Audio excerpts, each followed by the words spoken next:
Good morning, class 8. Welcome back to online classes of Heritage Public School. Okay, children, so let's continue with our study. In last class, we completed the Constitution, its significance. Significance तक हमने complete कर लिया था, उसके importance पढ़ लिए थे. And today we are going to start a new topic, that is the making of the Indian Constitution. So please take out your books and open page number 231. Okay, let's start. The Constitution of India was conceived, debated upon and drafted by an assembly of elected representatives called the Constituent Assembly. अब एक question arise होता है, constitution किसने बनाया? एक इंसान तो constitution बना नहीं सकता, तो एक ग्रुप बना था, एक टीम बनी थी जिसने कॉन्स्टिट्यूशन फॉर्म किया था. उस ग्रुप को, उस टीम को हम कहते हैं कॉन्स्टिट्यूएंट असेंबली. ठीक है, इलेक्टेड रिप्रेजेंटेटिव उसमें असेंबली में इंक्लूड हुए थे. The election to the constituent assembly were held in July 1946. जो इलेक्शंस थे हमारे कॉन्स्टिट्यूएंट असेंबली के, अब उस ग्रुप में ऐसे ही नहीं कोई भी इंक्लूड हो जाएगा, उस ग्रुप के लिए भी इलेक्शन हेल्ड हुए थे. तो वो इलेक्शन हेल्ड हुए थे 1946, जुलाई 1946 में. Its first meeting was convened in December 46. और फर्स्ट मीटिंग कब हुई थी कॉन्स्टिट्यूएंट असेंबली की? 1946 दिसंबर में. The assembly has 299 members. Assembly में 299 मेंबर्स थे. Doctor Rajendra Prasad was the president of the constituent assembly. Doctor Rajendra Prasad इस कॉन्स्टिट्यूएंट असेंबली के प्रेसिडेंट थे. And doctor B R Ambedkar was the chairman of the assembly. और डॉक्टर बी आर अम्बेडकर क्या थे? इस drafting committee के चेयरमैन थे. ठीक है. These members of the assembly included representative of almost all political party. अब असेंबली के मेंबर्स में कौन कौन इंक्लूडेड था? ऑलमोस्ट सारी पॉलिटिकल पार्टीज़ के रिप्रेजेंटेटिव्स, रीजन्स के और कम्युनिटीज़ के, इंडिया के जो भी रिप्रेजेंटेटिव थे, मेंबर्स थे, वो सब इसमें इंक्लूडेड थे. The constituent assembly took nearly 3 years to study, deliberate upon and debate each and every clause and even word of the draft constitution. जो कॉन्स्टिट्यूएंट असेंबली है उनको 3 साल लग गए स्टडी करने में, इसको पूरा डिटेल में पढ़ने में, डिबेट करने में. हर क्लॉज पे, हर आर्टिकल पे, हर प्रोविज़न पे डिबेट हुआ था. इवन हर एक वर्ड पे डिबेट हुआ था, हर एक वर्ड डिस्कस हुआ था. क्या ये वर्ड राइट है? इस वर्ड का यही मीनिंग निकल रहा है जो वो उसमें करना चाहते हैं. ठीक है, ये सब हुआ था. The Constitution was finally adopted the Constituent Assembly on November 26, 1946. November 26, 1946 को क्या हुआ था? The Constitution was finally adopted by the Constituent Assembly.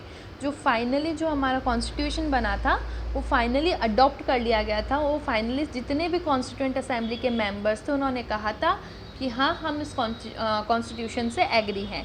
And it was then implemented on January 26. और इसके बाद ये कब इम्प्लीमेंट हुआ था? जनवरी 26, 1950.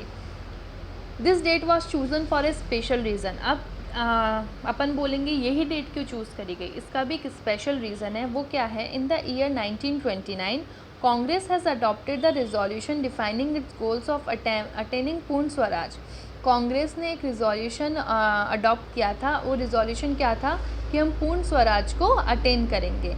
And the date for observing independence day was decided upon to be January 26, 1930. और ये डेट जो है 1930 जनवरी 26 को ऑब्जर्व किया गया था एज ए इंडिपेंडेंस डे कि हाँ, हम जब तक हो जाएंगे. This could not be realised. However the historic significance of this date was keeped in mind. और इसलिए इसकी हिस्टोरिक सिग्निफिकेंस, इसकी इस डेट की इम्पोर्टेंस को ध्यान में रखते हुए हम 26 जनवरी को as a Republic Day celebrate करते हैं. सबको पता है रिपब्लिक डे क्यों सेलिब्रेट होता है? क्योंकि उस दिन हमारा कॉन्स्टिट्यूशन अप्लाई हुआ था. Now preamble to the constitution of India. Preamble का मतलब क्या होता है? प्रीएम्बल का मतलब कुछ चीज़ उसमें लिखी है, इम्पॉर्टेंट बेसिक चीज़. ठीक है. The constitution begins with a brief declaration. अब हमारा कॉन्स्टिट्यूशन की जो बुक है वो कैसे स्टार्ट होती है? एक ब्रीफ यानी कि छोटा डिक्लेरेशन है उसमें on of its basic values and ideology. जो पूरी बुक में बेसिक वैल्यूज़ और आइडियोलॉजी है उसका एक ब्रीफ डिक्लेरेशन बुक की स्टार्टिंग में है. और इसी को कहते हैं preamble of to the constitution. And it contains the philosophy on which the entire constitution has been build, और ये उस फिलोसफी को कंटेन करता है जिस पे हमारा पूरा कॉन्स्टिट्यूशन बना है। अच्छा, ये प्रीएम्बल क्या है? The preamble to the constitution of India follows here, ये लाइंस उसमें हमारी कॉन्स्टिट्यूशन में लिखी गई है। We the people of India having solemnly resolved to constitute India into a sovereign socialist secular democratic republic and to secure to all its citizens justice, social, economic and political, liberty of thought, expressions, belief, faith and worship, equality of status and of opportunity, and to promote among them all fraternity, assuring the dignity of the individual and the unity and integrity of the nation. In our Constituent Assembly, this 26th day of November 1949, do hereby adopt, enact and give to ourselves this Constitution. ये हमारे constitution की lines हैं, ठीक है। अब इसका कुछ brief interpretation इस आगे आने वाले पैराग्राफ में हमें गिवन है। Now we shall attempt a brief interpretation of what the preamble says. We the people of India do hereby adopt, enact and give to ourselves this constitution. हम India के people इसको adopt करते हैं जैसा ये है, enact and give to our self this constitution, और हम अपने आप को ये कॉन्स्टिट्यूशन देते हैं। This implies that the constitution is prepare and accepted in its totality by the people. तो इसका मतलब क्या हो गया? ये इससे हमें ये इम्प्लाई करता है, ये चीज़ ये इम्प्लाई करती है जो कॉन्स्टिट्यूशन है वो प्रिपेयर करा गया और एक्सेप्ट करा गया पूरे इंडियन सिटीजन्स के through, and that is draws its authority from the people of India. Now sovereign this means that the India is an independent nation. कुछ इसमें वर्ड्स आ रखे हैं ऊपर, उनका नीचे मीनिंग्स यहाँ पर एक्सप्लेन किया गया है। This means that India is an independent nation. Sovereign यानी इंडिया एक इंडिपेंडेंट नेशन है and not subject to any external control in any matter. किसी भी मैटर पे कोई भी एक्सटर्नल कंट्रोल इंडिया में अलाउ नहीं होगा। Socialist, it implies that the country society is free from all forms of exploitation and any inequality. India की जो सोसाइटी है, कंट्री की जो सोसाइटी, वो सारे एक्सप्लॉयटेशन से फ्री है। कोई किसी को एक्सप्लॉयट नहीं कर सकता और किसी भी तरह की inequality in income and social status will not be allowed. Now, secular, it means that the state shall treat all religions equally. Secular का मतलब होता है स्टेट में जितने भी रिलीजन्स हैं उनको इक्वली माना जाएगा, and that the state does not promote और encourage any religion of its own. और स्टेट खुद से कोई भी प्रमोट नहीं कर सकता कोई भी पर्टिकुलर रिलीजन, और किसी भी रिलीजन को इनकरेज नहीं कर सकता। All citizen have the freedom to follow, practice and preach their religion. हर एक सिटीज़न को उनके according to their wish, according to their interest, वो अपना रिलीजन खुद से चूज़ कर सकते हैं और उसको फॉलो कर सकते हैं, प्रैक्टिस कर सकते हैं, ठीक है। कोई भी किसी पे भी फोर्स नहीं कर सकता। Democratic, India is a democratic country where the government is chosen by the citizens through election. India एक डेमोक्रेटिक कंट्री है, इंडिया ने एक डेमोक्रेसी अपना ली है, और इंडिया जो है अब गवर्नमेंट, इंडिया की गवर्नमेंट कैसे चूज़ होगी? By the citizen through elections. Republic, in India there is no hereditary ruler. India में अब कोई हेरिडिटरी मतलब कि पहले से आया हुआ चलता है, जैसे ये राजा, तो इसके बाद इसका बेटा राजा, फिर वंश जो चलता आ रहा है वैसा नहीं चलेगा। रूलर का जो हेड होगा स्टेट का इज़ एन इलेक्टेड एंटिटी, वो इलेक्टेड होगा bye the people from through the election, ठीक है।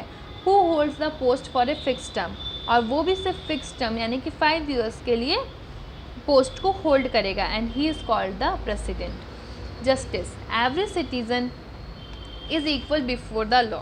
हर citizen before the law equal होगा। The law does not discriminate, जो लॉ है वो किसी को भी किसी भी बेसिस पर डिस्क्रिमिनेट नहीं कर सकता, चाहे वो पुअर हो, रिच हो, चाहे वो एजुकेट हो, इलिट या फिर अनएजुकेटेड हो, चाहे वो किसी भी कास्ट से बिलोंग करता हो, किसी भी जेंडर से, किसी भी रिलीजन से, किसी भी स्टेट से। जो लॉ है वो कभी भी किसी में भी फ़र्क नहीं करेगा। Liberty and equality, people have the freedom to express their views and citizens have equal opportunity to progress economically. People जो है, पीपल को किसका फ्रीडम है? to express their views and citizen have equal opportunity to progress economically. Her citizen को progress करने का पूरा right है. Fraternity, it means a sense of brotherhood among Indians. ये fraternity का मतलब होता है sense of brotherhood.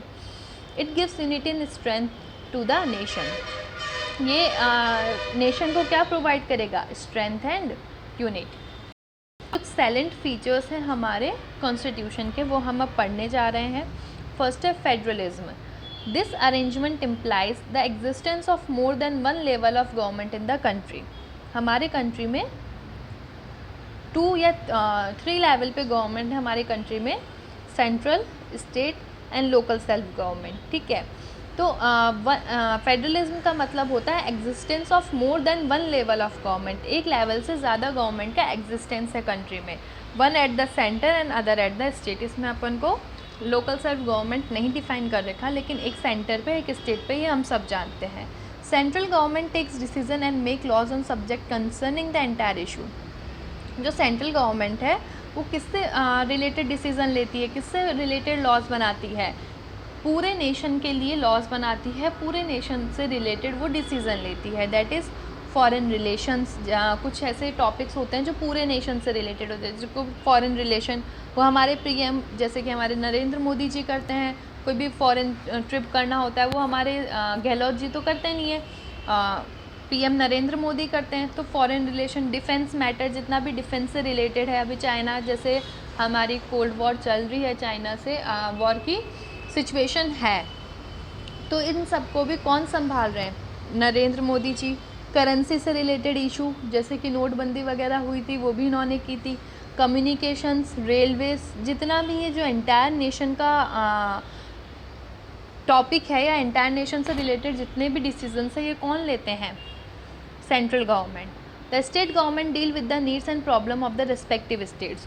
जो स्टेट गवर्नमेंट होती है वो पर्टिकुलर स्टेट से रिलेटेड डील करती है. जैसे कि राजस्थान की गवर्नमेंट राजस्थान से, एमपी की गवर्नमेंट एमपी, यूपी की यूपी से, एंड अलग अलग स्टेट्स की अलग अलग गवर्नमेंट होती है जो पर्टिकुलर उसी स्टेट्स को रूल करती है. ठीक है. For instance agriculture, law and order etcetera come under state jurisdiction. जैसे कि एग्रीकल्चर हो गया, लॉ एंड ऑर्डर हो गया, ये उस पर्टिकुलर स्टेट के अंडर ही आता है. This means there exist a clear separation of power between the central and state government. तो यहाँ पर एक क्लियर सेपरेशन हो गया किसके पावर में? सेंट्रल और स्टेट गवर्नमेंट की पावर में.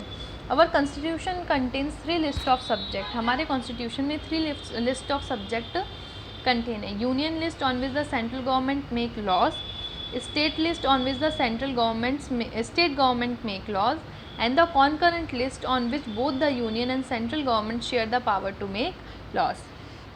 पहली है यूनियन लिस्ट जिसमें कि सेंट्रल गवर्नमेंट ही लॉज बना सकती है, स्टेट लिस्ट जिसमें कि स्टेट गवर्नमेंट लॉज बना सकती है, एंड कॉन्करेंट लिस्ट इसमें दोनों मिलके सेंट्रल और स्टेट गवर्नमेंट शेयर करते हैं पावर को टू मेक द लॉज.